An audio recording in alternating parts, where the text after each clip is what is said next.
A paz do Senhor, querido professor, a paz do Senhor, querido irmão, que alegria mais uma vez estarmos juntos no nosso canal Rota 146 para juntos estudarmos a palavra de Deus através das nossas lições da Escola Bíblica Dominical. Aqui você encontra subsídios para a classe dos jovens e também para a classe dos adolescentes.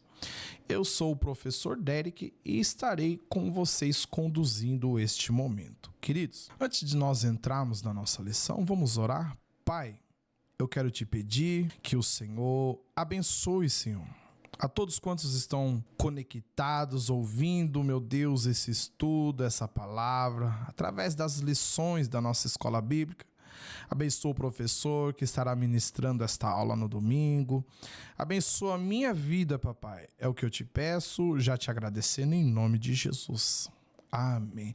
Querido, também não posso deixar de esquecer que você pode nos ajudar, no nosso canal, fazendo da seguinte forma, nos ajudando a comentar, compartilhando, deixando o seu like. Fazendo isso, o YouTube entende que esse assunto ele é relevante e nos ajuda a alcançar mais irmãos para estar aprendendo da palavra de Deus. Amém?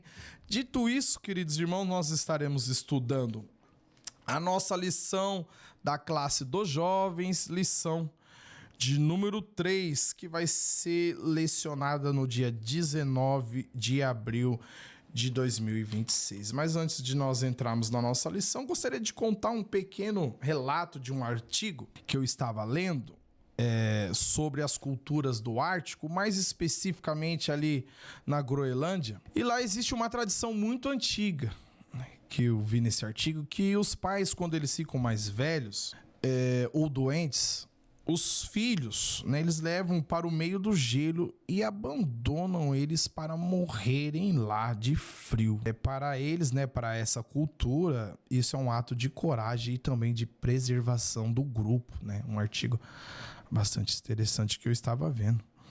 Mas a pergunta que fica, você que está nos assistindo, será que isso é certo? Será que isso é errado? Será que isso faz parte da cultura deles e nós não devemos nos intrometer? Se você ficou com alguma dúvida, então parabéns, você foi pego pelo assunto da nossa aula, você foi fisgado pelo relativismo, É o que nós estaremos abordando na lição de número 3, onde nós estaremos falando sobre a falácia do relativismo ético-moral. Então, o nosso texto principal vai nos dizer o seguinte: ai dos que ao mal chamam bem e ao bem mal, que fazem da escuridade luz e da luz escuridade, e fazem do amargo doce e do doce amargo.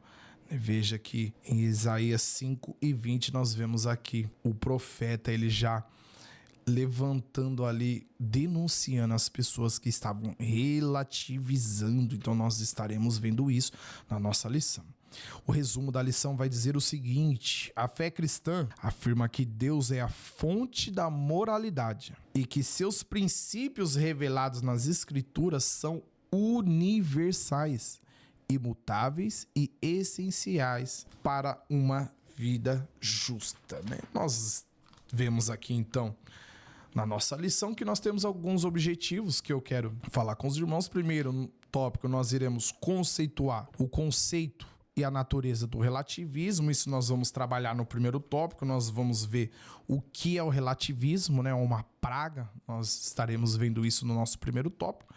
No nosso segundo tópico, nós estaremos analisando, a perspectiva bíblica sobre a moral, ou seja, em meio a uma sociedade relativista, nós estaremos conceituando, nós estaremos mostrando através da Bíblia, de uma perspectiva bíblica, a base da moralidade que nós cristãos acreditamos e nós temos a nossa Bíblia como regra de fé. E no terceiro tópico, nós estaremos mostrando, esclarecendo aqui, como o nosso autor diz, o impacto que o relativismo tem causado na sociedade e também na igreja. Nós estaremos trabalhando isso, então, no nosso terceiro tópico.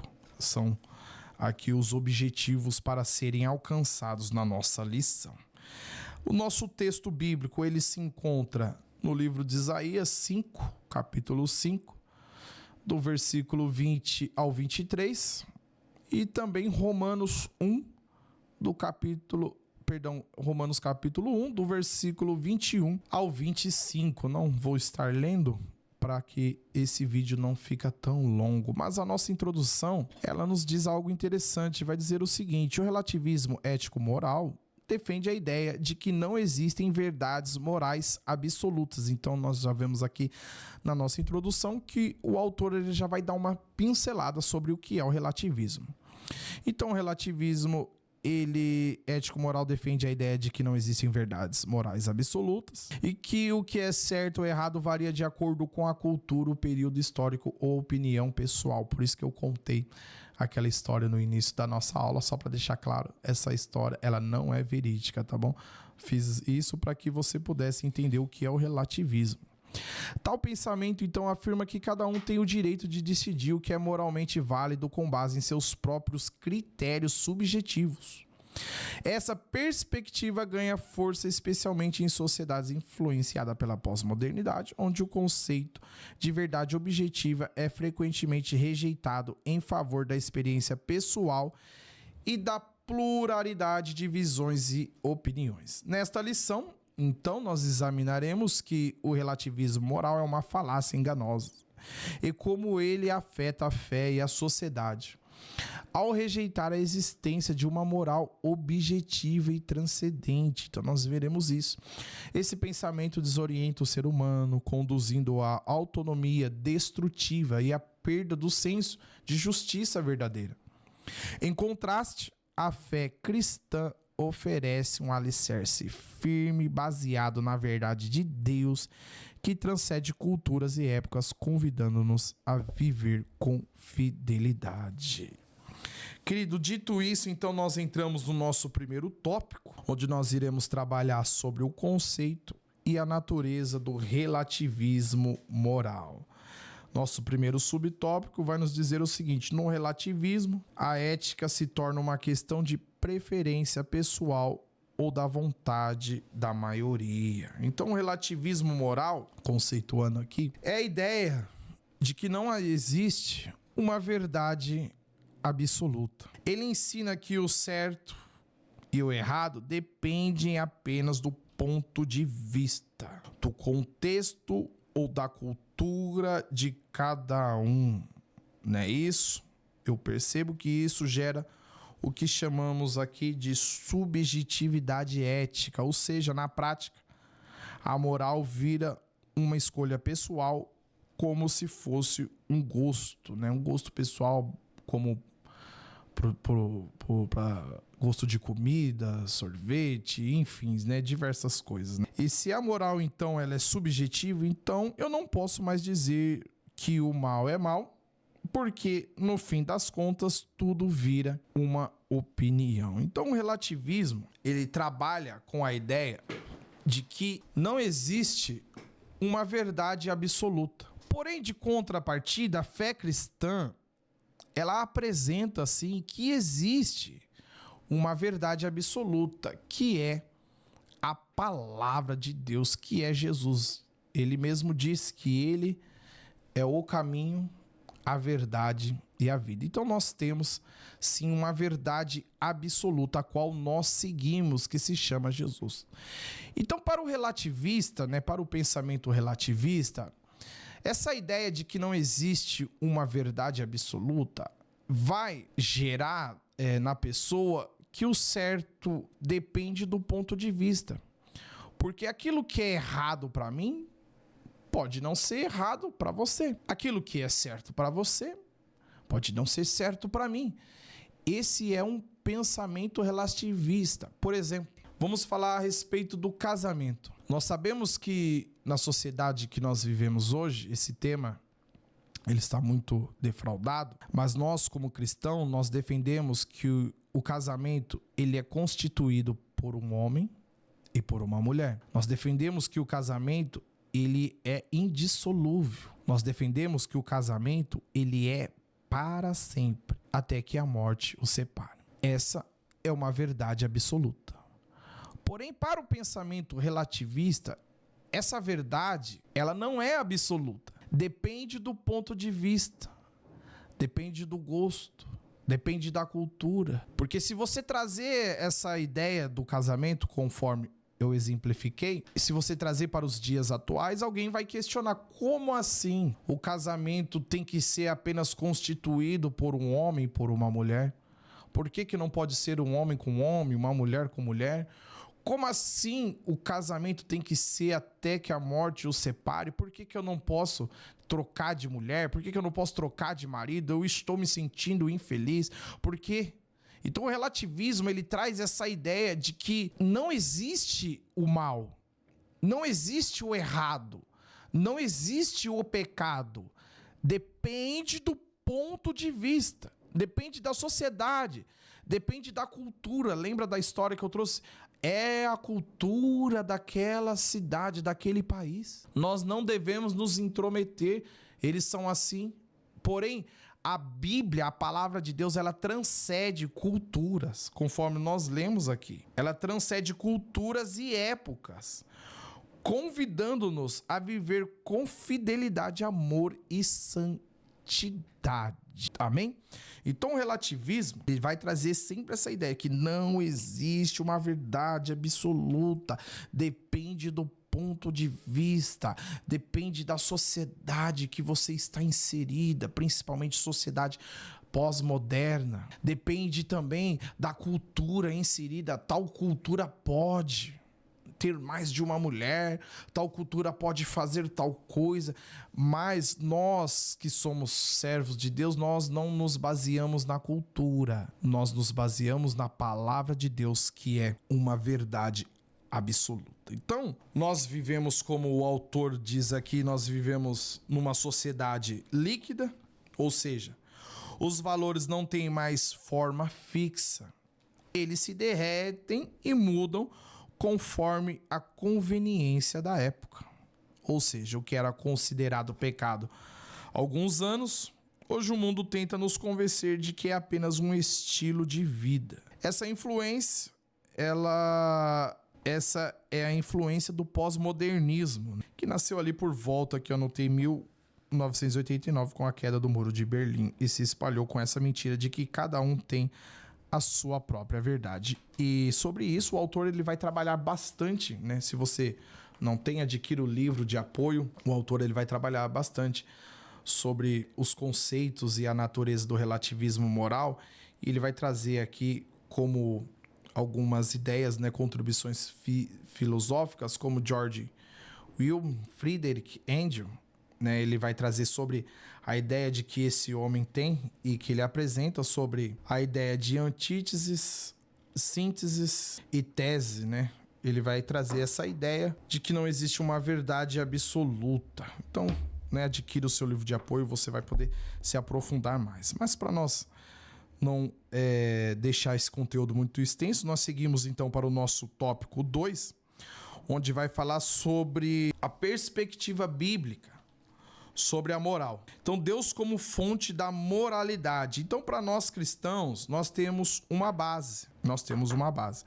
A nossa moral, ela não nasce no que eu acho ou no que a sociedade decide. Está no tópico 2. Ou seja, a nossa moral, ela vem de Deus, que é a nossa fonte objetiva e também nossa fonte transcendente. Então, quando eu olho para a Bíblia, eu vejo que Deus, ele está acima da cultura. Se ele disse que algo é errado, se Deus diz que algo é errado, vai ser errado em Jundiaí, vai ser errado no Japão, vai ser errado em qualquer outro lugar. E também vai ser errado por mais que o tempo passe. Vai ser errado daqui a 100, daqui a 1000 anos, se Jesus não voltar. Ou se Deus diz que é errado, vai continuar sendo errado, porque a Bíblia é a nossa base. É a nossa base de fé. Então, eu gosto muito de lembrar de que Jesus, ele não disse, né, eu já mencionei, mas Jesus, ele não disse assim: eu sou um caminho, né? Ou seja, se ele dissesse eu sou um caminho, é um artigo indefinido.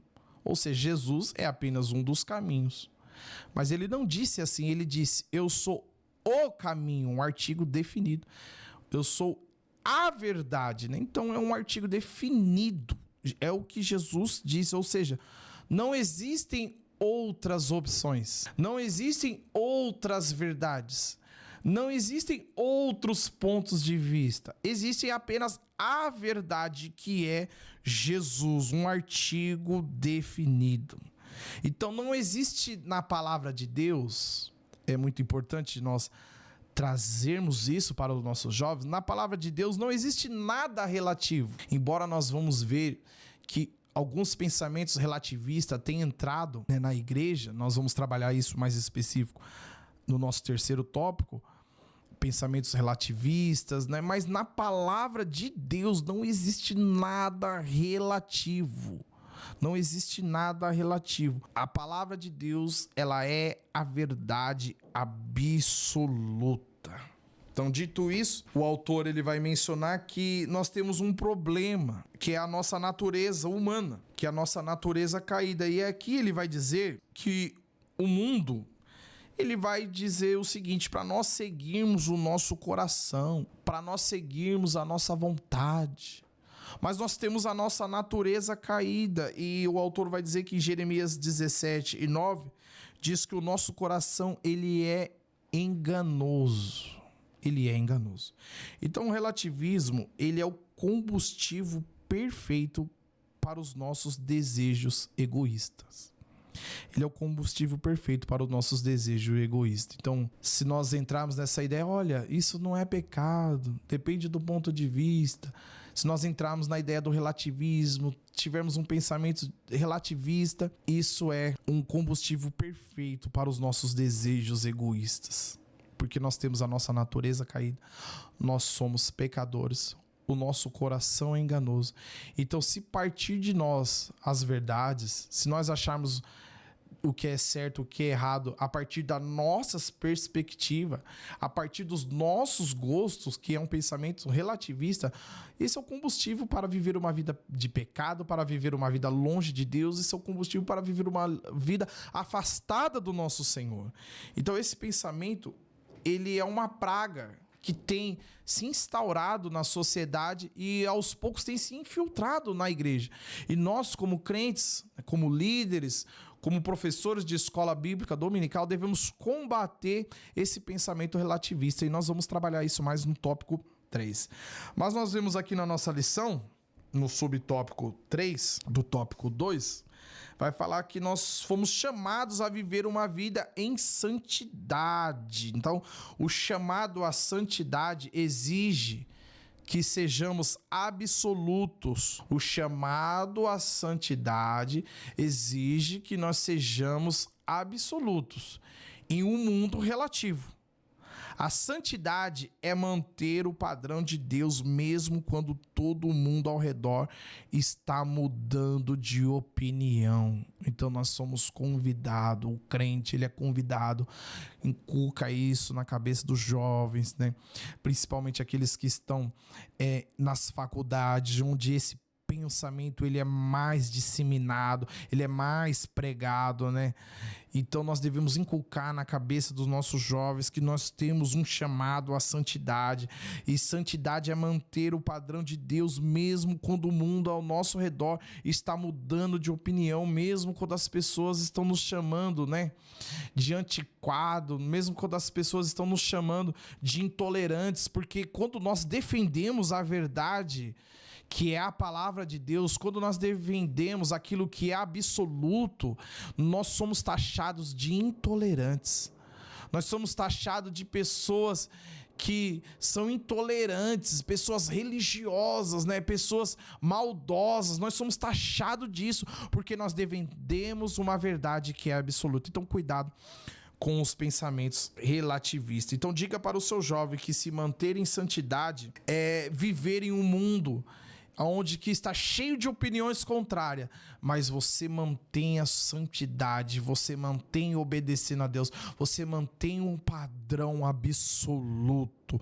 Louvado seja o nome do Senhor. Então nós estamos caminhando para o fim, nós iremos para o nosso tópico 3, onde nós estaremos falando sobre o impacto desse pensamento relativista na sociedade e também na igreja. Então, o resultado dessa mentalidade do relativismo é uma confusão moral sem precedentes. Nós estamos vivendo exatamente o que o profeta Isaías descreveu no capítulo 5 e versículo 20, que as pessoas chamando o mal de bem e o bem de mal, um pensamento relativista. E quando nós olhamos para a Bíblia, de onde surgiram esses pensamentos relativistas? Quando nós olhamos para a palavra de Deus, qual foi a primeira pessoa que relativizou uma verdade absoluta? Satanás. Quando ali no Éden, Deus havia dado uma ordem do dia que você comer deste fruto, você vai morrer. E aí Satanás, com as suas artimanhas, com a sua astúcia, com a sua sagacidade, ele olha, não é bem assim, não é desse ponto de vista,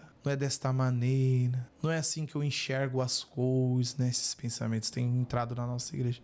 Então veja, de onde surge pensamentos relativistas? É de Satanás. Então o relativismo, ele é a anestesia que o inimigo usa para, como temas como aborto, anotei aqui, ideologia de gênero, eutanásia, sejam aceitos como normais. E o que mais me preocupa é que a fragilidade espiritual que isso traz para dentro da igreja. Então eu entendo que a estratégia do diabo não é transformar os nossos jovens, não é transformar os nossos irmãos em um ateu. Isso é muito difícil para ele convencer um crente de que Deus não existe. Isso dá muito trabalho para o inimigo. Isso não é lucrativo. Mas o que ele infiltra na igreja? O pensamento relativista. Então ele infiltra na igreja, o plano dele é transformar em um crente relativista. Ou seja, ele continua na igreja, ele continua lendo a Bíblia, mas muda alguns conceitos sobre pecado, sobre algo que não incomode mais. Esse pensamento tem se infiltrado na igreja, um pensamento relativista. Hoje em dia, em algumas igrejas, alguém vai dizer, olha, o que é pecado para você não é pecado para mim. Eu já não vejo mais isso como pecado, eu tenho uma outra ideia de pecado. Eu não estou deixando de ler a Bíblia, mas eu tenho uma outra ideia, um outro pensamento sobre ler a Bíblia. Eu não estou deixando de orar, não. Percebes um pensamento relativista? E isso eu tenho visto. Falando da oração, eu tenho visto em alguns vídeos, e que recentemente, eu não me recordo o nome da pessoa, mas um moço em uma entrevista num podcast, ele disse assim que, olha, eu oro em todos os instantes, em todos os momentos, não precisa tirar um tempo de oração. A oração é você estar em pensamento ligado com Deus. Sim, nós precisamos orar em todos os instantes, mas é necessário tirarmos um período de oração. Então veja, um pensamento relativista. Ora, orar para mim não é eu dobrar os meus joelhos e tirar 1, 2, 3 horas de oração, não. Para que isso? Para que esse sacrifício? Você pode em todos os momentos estar falando com Deus, dirigindo, trabalhando. Para que isso? Percebe um pensamento relativista? Sendo que nós fomos ensinados e nós aprendemos que nós devemos fazer como Jesus falou, né? Fechar a porta do nosso quarto e tirar um momento a sós com Deus. Então tem muitas pessoas que estão... esse pensamento tem tomado algumas formas na igreja. Algumas pessoas olham para o pecado e dizem assim, olha, eu acho que isso não é mais pecado. Estamos vivendo numa sociedade moderna. O jovem hoje cometer fornicação, coitado, ele precisa satisfazer o desejo dele. Vamos ter um pensamento mais lá. Não, isso é pecado. Estamos relativizando o pecado. Nós não podemos deixar isso entrar nas nossas igrejas. Nós não podemos nos tornar crente relativista, onde nós relativamos o pecado, olhamos o pecado e dizemos assim, olha, eu acho que não é assim, bem dessa forma, né? Não, se é pecado hoje, é pecado amanhã, é pecado até Jesus voltar, se Jesus disse na sua palavra. Então o relativismo, ele tira de nós o nosso arrependimento, porque nós passamos a olhar o pecado de uma forma diferente. Qual foi a última vez, eu te pergunto, que você dobrou o seu joelho e falou, meu Deus, e sentiu agonia, e sentiu angústia assim, né, uma agonia nas vísceras por causa de um pecado que você cometeu? Qual foi?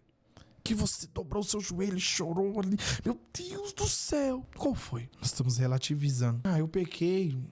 Já pedi perdão em pensamento aqui. E aqui o autor ele vai dizer, para nós concluirmos, que a igreja, a necessidade de uma igreja firme, na verdade, que a igreja ela precisa ser fiel à doutrina dos apóstolos, à santidade de vida e à autoridade da palavra. Isso requer líderes comprometidos com a verdade, membros dispostos a viver em obediência e a uma cultura de discipulado que forme o caráter cristão. A igreja não pode ser confundida com o mundo, mas deve ser diferente, santa, separada, coerente com o evangelho.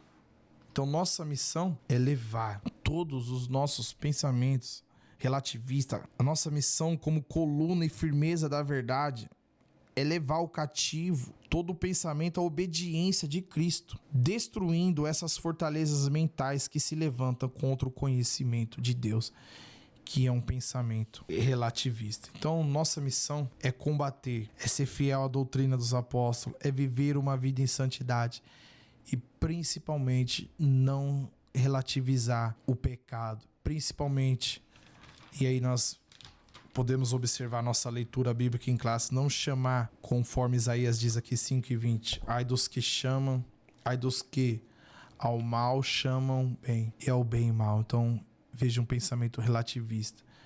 O profeta está se levantando aqui com uma exortação para as pessoas que estavam chamando aquilo de mal. Aquilo que era mal, eles estavam chamando de bem. Aquilo que era bem, eles estavam chamando de mal. Um pensamento relativista. Então nós, como igreja, nós devemos combater veemente esses pensamentos.